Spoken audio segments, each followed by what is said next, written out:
Inovasi. Jumpa bersama saya Yosi Fatrianti dari Badan Litbang Provinsi Sumatera Selatan dalam acara One Day One Innovation. Satu hari, satu inovasi. Tiada hari tanpa inovasi.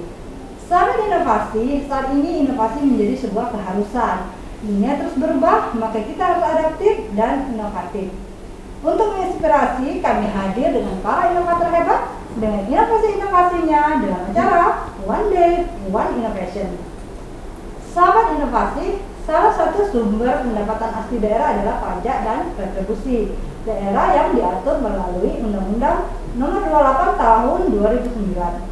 Penerapan tarif progresif pada pajak kendaraan bermotor kedua dan seterusnya diatur dalam Perda Nomor 3 Tahun 2011. Dalam pengelolaannya tentu saja diperlukan suatu sistem yang dapat menunjang kinerja agar penerimaan pajak kendaraan bermotor dapat meningkat. Sehubungan dengan hal tersebut, di podcast kita kali ini kita akan berbincang-bincang bagaimana pihak Bapenda Provinsi Sumatera Selatan melakukan suatu inovasi untuk menjaring pendapatan dari pajak progresif tersebut.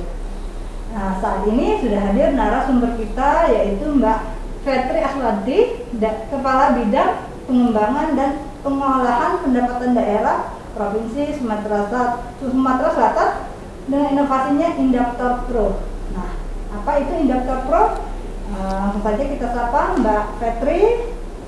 Selamat datang di acara One Day One Innovation kita kali ini ya Mbak. Terima kasih Mbak Yosi. Apa kabar? Alhamdulillah baik. Baik ya. Oke, baik. Mbak Fetri tadi judul inovasinya unik ya dan sangat menarik ini Indaptor Pro. Nah ini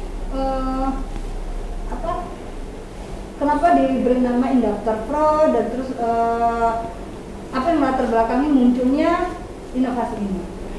Baik, sebelumnya saya ucapkan terima kasih kepada Mbak Yosi dari Balitbang Nopda yang telah mengundang kita Bapenda untuk hadir pada acara podcast One Day One Innovation hari ini.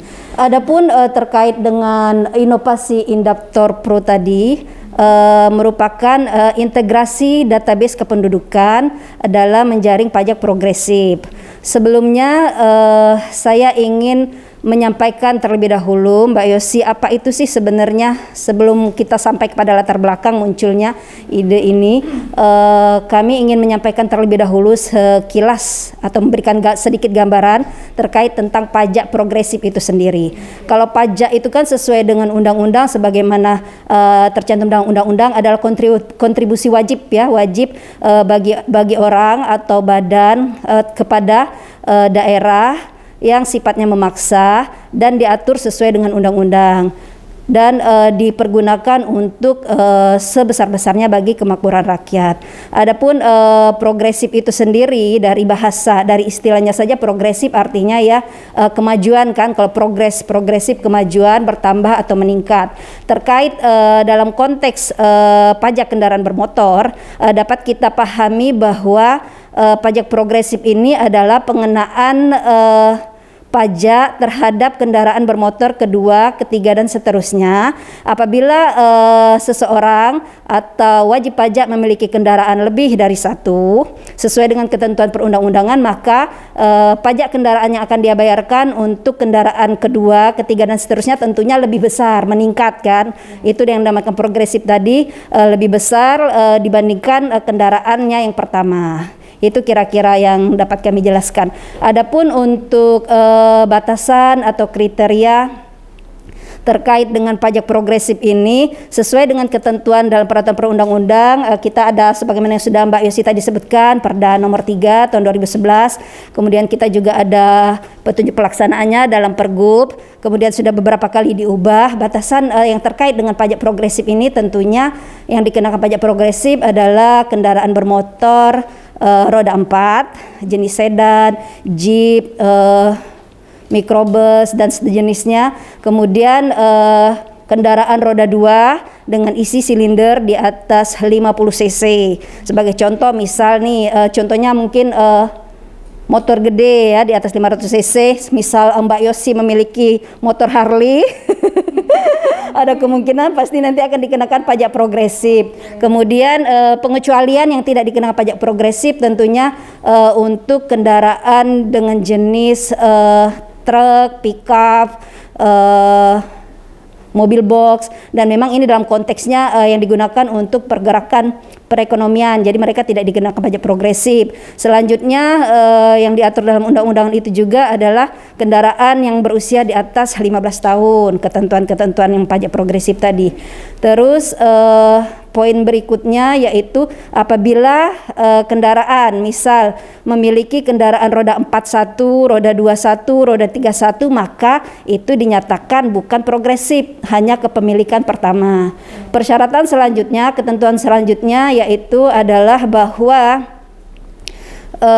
kendaraan penentuan urutan kendaraan pertama, kedua, dan seterusnya itu sesuai dengan pendaftaran pada saat di kantor Samsat. Jadi misal nih Mbak Yosi membeli kendaraan pada tahun 2018, atas nama Mbak Yosi itu dikenakan terdaftar sebagai kendaraan pertama. Kemudian tahun 2019 beli lagi nih kendaraan, jadi urutannya itu sebagai kendaraan kedua, begitu seterusnya. Dan tentunya dengan tarif yang lebih tinggi karena ia progresif. Nah, tadi yang dijelaskan oleh Mbak Fendi itu adalah mekanisme pengenaan pajak progresif. Ya, nah, kalau untuk latar belakangnya sendiri, ini kenapa sih kok Mbak Penda kepikiran mau buat inovasi ini gitu? Baik, itu ya, kita sampai kepada poin selanjutnya. Ini pas jadi pemotongan pertanyaannya. Jadi poin berikutnya adalah kepemilikan kendaraan bermotor itu berdasarkan nama dan atau alamat yang sama. Jadi di sini pada saat pada saat peraturan ini berlaku, sebelum kita melakukan integrasi data dengan Disduk Capil, kita memang menemui banyak kendala dengan menggunakan pola ini. Nah, pada medio tahun 2017 Pak Gubernur memberikan instruksi kepada jajarannya untuk memanfaatkan database kependudukan dan KTP elektronik melalui leading sektornya Disduk Capil ya pada saat itu. Kita pun Bapenda, Ibu Kepala Badan, Ibu Hajaning Muhaibah selaku Kepala Bapenda menyambut baik dan segera menindaklanjuti instruksi Pak Gubernur itu dengan mengerahkan kami jajarannya untuk melakukan penjanjian kerjasama dengan Disduk Capil yang pada akhirnya kita bergerak mereview peraturan terkait dengan kerjasama integrasi data kependudukan tersebut. Akhirnya kita mereview Pergub terakhir yaitu Pergub 42 tahun 2018 dengan menekankan pada poin yang tadi saya sebutkan bahwa kepemilikan kendaraan bermotor berdasarkan nama dan atau alamat yang sama berdasarkan database kependudukan. Nah, di situ kata kuncinya. Jadi kita memasukkan database kependudukan dengan melakukan kerjasama dengan Disduk Capil seperti itu. Oke, baik. Jadi ini inovasinya adalah integrasi pemanfaatan database Capil tersebut ya. Nah, ini pemanfaatan data Duscapil. Apakah semua Bapenda di Provinsi Sumatera Selatan di semua provinsi menggunakan ini? Pada saat itu kita melakukan perjanjian kerjasama dengan Disduk Capil tertanda pada bulan Januari 2018. PKS tersebut ditandatangani. Pada saat itu yang memanfaatkan database kependudukan NIK KK tersebut bisa diklaim bahwa Bapenda Provinsi Sumatera Selatan merupakan yang pertama menggunakan tersebut. Dan kemarin juga sempat pada saat itu ada provinsi tetangga kita yang datang ke kita untuk mencari tahu bagaimana proses pemanfaatan data tersebut. Oh, jadi artinya Bapenda Provinsi Sumatera Selatan ada sebagai yang pertama ya menggunakan database Dukcapil ini untuk penerapan pajak progresif. Progresif ini. Nah, oke, baik. Nah, dalam inovasi ini yang menginisiasi pemanfaatan data Dukcapil sebagai untuk peningkatan penjaringan pajak progresif ini diinisiasi oleh Mbak Fetri atau bersama tim? Tentunya yang saya sampaikan tadi, Bu Kaban langsung mengambil peluang pada saat Pak Gubernur mengarahkan jajarannya untuk memanfaatkan database ini. Dan memang Bu Kaban melihat bahwa sebagaimana saya sebutkan tadi, pada awal penggunaan kepemilikan kendaraan bermotor berdasarkan nama dan alamat yang sama, kita menemui banyak kendala. Masih ada beberapa kendala permasalahan di situ pada saat penjaringan dalam pajak progresif. Akhirnya Bu Kaban menginstruksikan agar kita memanfaatkan data tersebut. Kemudian Bu Kaban memerintahkan kita staf-stafnya untuk segera menindaklanjuti dengan melakukan perjanjian kerjasama. Kemudian dari bidang IT-nya juga melakukan persiapan untuk melakukan integrasi data tersebut. Dan kita di Bapenda sendiri kita memiliki satu bidang yang khusus menangani terkait IT tersebut. Ada satu bidang namanya bidang Puslia. Oke. Baik. Nah, ini tadi dikatakan ada tim IT-nya. Nah, ini integrasinya seperti apa? Apakah Bapenda sendiri punya aplikasinya atau mengunduh data-data tersebut atau seperti apa mekanisme? Ya benar, jadi dengan adanya data NIK kependudukan di Sdukcapil ini kan merupakan web service ya. Jadi kita Bapenda memanfaatkan data tersebut dengan mengambil data. Tentunya dalam PKS kerjasama itu juga ada timbal balik di sana, dan di Sdukcapil pun kita bertukar data, istilahnya mereka pun mendapatkan data dari kita berupa data kendaraan yang dimanfaatkan oleh Sdukcapil. Oh, jadi kita memiliki hak akses ya untuk betul. Mengunduh, memanfaatkan data yang iya betul tertuang dalam perjanjian kerjasamanya. Berikut juknisnya. Dan perjanjian kerjasama tersebut kita perbarui 3 tahun sekali, dan baru di awal 2021 tadi kita melakukan pembaruan perpanjangan kerjasama tersebut sampai tahun 2023 nanti. Oke, nah baik, ini sudah diterapkan ya Mbak Pentia. Nah ini sejak tahun berapa? Sejak tahun 2018 sudah menggunakan data Dukcapil ini betul. Ya. Nah, pada saat penerapannya baik pada saat pertama kali memanfaatkan ini sampai dengan sekarang, apakah itu ada kesulitan atau tantangan tersendiri? Sejauh ini kalau yang kita alami tidak ada kendala yang berarti sebenarnya. Paling kalau terjadi pemadaman listrik itu normal ya, karena kita menggunakan pemakaian listrik nanti mengganggu jaringan. Tapi itu bisa diatasi karena memang ada pendukung lah ya. Kemudian yang kedua yang menjadi kendala kita adalah update data yang dilakukan di Sdukcapil ini per semester, Mbak Yosi. Per semester atau 6 bulan sekali. Nah, dalam rentang waktu 6 bulan inilah tidak terjadinya update data sehingga menyebabkan penjaringan pajak progresif kurang optimal. Memang kasih jaringan di bidang Puslia kita telah melakukan uji petik, dan kami dapat memaklumi sebenarnya uji petik di Disdukcapil Kota Palembang bahwa data yang terdapat per harian itu bisa mencapai 3.000 sampai 5.000-an data. Jadi memang mungkin butuh waktu untuk mengolah, karena memang data dari Disdukcapil ini kan per semester itu dikirim ke Kemendagri. Nah, jadi ada selah waktu itu yang data tidak terupdate. Bisa jadi kan selama rentang waktu tersebut ada yang pindah alamat, atau yang sudah meninggal, atau yang baru memiliki KTP. Nah, itu yang mungkin menjadi salah satu PR ya, kendala. Iya. Dan mudah-mudahan dengan terus kita melakukan perbaikan, pembenahan ke depan bisa lebih baik lagi harapannya. Oke, baik. Nah, tadi itu kendala dan tantangannya, tentu saja hal itu tidak bisa kita benahi sendiri ya Mbak. Iya, benar. Pasti ada dengan pihak Dukcapilnya juga ya.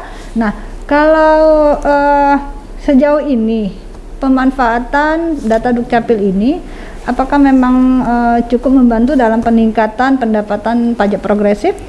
Baik, selama ini ya sebagaimana saya sampaikan tadi, kalau di awal kita berdasarkan database kepemilikan berdasarkan nama dan atau alamat yang sama, kita banyak menemui kendala, antara lain misal nih untuk kita memilah atau sort by address ya berdasarkan alamat, kemungkinan bisa jadi dalam satu alamat terdiri dari beberapa kepala keluarga atau terdiri dari beberapa orang wajib pajak. Jadi kan ada komplain dari mereka, kok dengan di satu alamat mereka dikenakan progresif, padahal ini kendaraan aku berbeda loh dengan kendaraan tetanggaku. Sebagai contoh kan misal yang tinggal di rumah bedeng gitu kan, alamatnya satu tapi orangnya banyak, atau sebaliknya. Nah itu mereka merasa dirugikan, tentunya kan seharusnya tidak kena progresif tapi kok dikenakan progresif. Yang kedua, contoh yang lain dari sisi penerimaan kurang optimal kalau pada saat kita memanggil di sistem kita yang lama melalui nama, misal mengetik nama seseorang beda titik, beda gelar atau double huruf saja tidak akan terbaca pada aplikasi sehingga terlewat dan tidak terbaca sebagai pajak progresif. Nah ini tentunya merugikan kita kan, dengan tidak terjaringnya dalam pajak progresif tersebut. Tapi kalau sejauh ini sudah cukup membantu ya Mbak Fenty? Dengan bekerja sama menggunakan database, berdasarkan database kependudukan ini tentunya lebih tertib administrasi, lebih tepat sasaran dan tepat guna, akan menghindari komplain-komplain masyarakat seperti tadi, dan tentu saja lebih meningkatkan penerimaan pendapatan realisasi dari pajak progresif. Ini terbukti rasio pendapatan di tahun 2000 dari sisi pajak progresif pada tahun 2019 itu mencapai di atas 30% lebih dari total pendapatan pajak kendaraan ya, dan di tahun 2020 kisaran 16%. Tapi kita harap maklum lah kalau di tahun 2020 memang kondisi COVID ya. Kondisi COVID tidak bisa kita hindari, menjadi salah satu faktor penurunan penerimaan. Baik. Nah, tentu saja dengan sejumlah sejumlah kelebihan dan kekurangannya, tentu saja ada harapan yang kedepannya untuk inovasi ini. Pastinya ya, sebagaimana yang saya sampaikan tadi, agar tidak terjadi jeda waktu yang menyebabkan data tidak terupdate dengan baik. Jadi kalau seandainya bisa kita benahi bersama dengan Disduk Capil, Prof Sumsel, mungkin akan lebih baik lagi ke depannya. Oke, baik. Nah, sebelum kita mengakhiri acara podcast kita kali ini, Mbak Fenty, ini sebenarnya kita maunya lebih banyak lagi ya membahas tentang inovasi ini, cuman hanya karena keterbatasan waktu, Mbak Fenty. Baik. Nah, mungkin closing statementnya dari Mbak Fenty untuk menginspirasi sahabat inovasi dan mungkin untuk tim pendukung inovasinya, silakan. Baik, sebelumnya memang terkait pajak kendaraan ini ya, kami berharap kepada masyarakat luas jangan merasa bahwa terbebani dengan adanya diwajibkan untuk membayar pajak, karena memang pajak yang kita bayarkan sebenarnya merupakan kontribusi sumbangsi bagi pembangunan kita di Sumatera Selatan, karena memang penerimaan dari pajak ini dibagi hasilkan digunakan untuk pembangunan infrastruktur, moda transportasi, dibagi untuk Pak Gubernur melalui tim anggaran, Pak Sekda sangat concern melakukan terus perbaikan di bidang-bidang infrastruktur, dan alokasi pemanfaatan penerimaan dari pajak kendaraan ini benar-benar kita arahkan pada tempatnya dan sesuai dengan ketentuan perundang-undangan. Itu pun kita diawasi oleh pihak legislatif. Pada saat rapat anggaran, pihak legislatif selalu mengingatkan bahwa alokasi untuk pendidikan harus sekian persen, untuk kesehatan sekian persen, dan itu sudah kita akomodir melalui sesuai dengan ketentuan perundang-undangan yang berlaku. Tentunya kami berterima kasih kepada Pak Gubernur, Ibu Kaban yang telah memberikan peluang dan memberikan kemudahan bagi kita untuk terus melakukan inovasi, dan memang untuk mempermudah pelayanan publik wajib bagi kita untuk terus melakukan inovasi-inovasi, walaupun inovasi itu mungkin rasanya terasa kecil, sederhana, tapi kalau memang dia memberikan manfaat bagi kebaikan kita bersama, untuk terus kita kembangkan. Kira-kira seperti itu. Oke, baik Mbak Fenty, terima kasih atas kedatangannya hari Sama-sama. ini dan memberikan inspirasi, memberikan informasi kepada sahabat inovasi di rumah. Amin. Semoga ini bermanfaat.